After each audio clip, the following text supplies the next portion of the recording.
I know some of you are thinking, oh, not another Dwayne "The Rock" Johnson movie.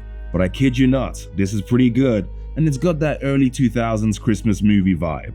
Red One is a 2024 American Christmas action adventure fantasy comedy film starring Dwayne Johnson, Chris Evans, Lucy Liu, Kernan Shipka, and J.K. Simmons.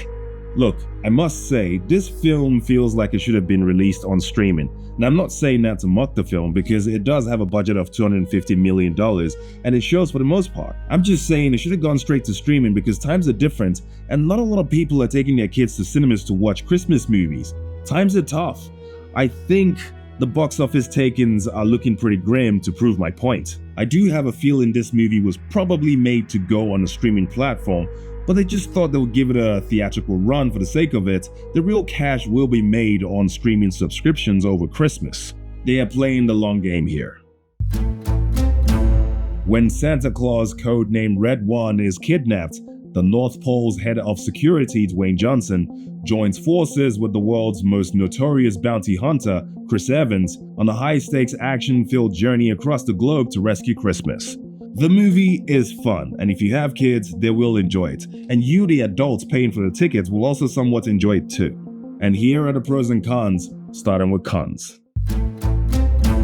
Con number 1. The middle act gets a little convoluted, but it's not a deal breaker. It felt like it almost took itself too seriously, but then gradually came back to what it's supposed to be, a Christmas movie. Con number 2.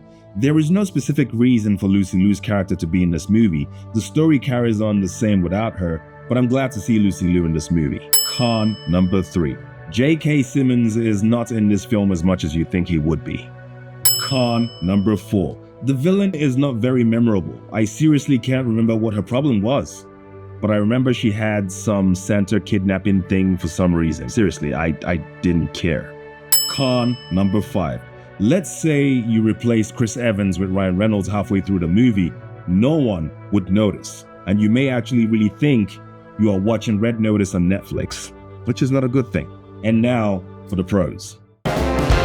Pro number 1. I had fun watching this movie. The CGI and production value were not lacking. It was fantastic. Pro number 2. Chris Evans and The Rock had a good on-screen chemistry. Chris Evans' character is more of the funny one, and The Rock's character is more of the very serious one. It's a buddy cop style dynamic. Pro number 3. It's not a movie that requires all your attention, and I like that in a Christmas movie. I'm gonna go ahead and rate this movie as sure, why not, 5 out of 10. It's not as bad as you think it would be, and it's not as fun as you think it should be. I do recommend this movie, but under one condition. Watch it with a childlike sense of wonder and intrigue. Anything more or less of that would lead you to disappointment. Bonus points if you have kids. It will keep them entertained for 123 minutes.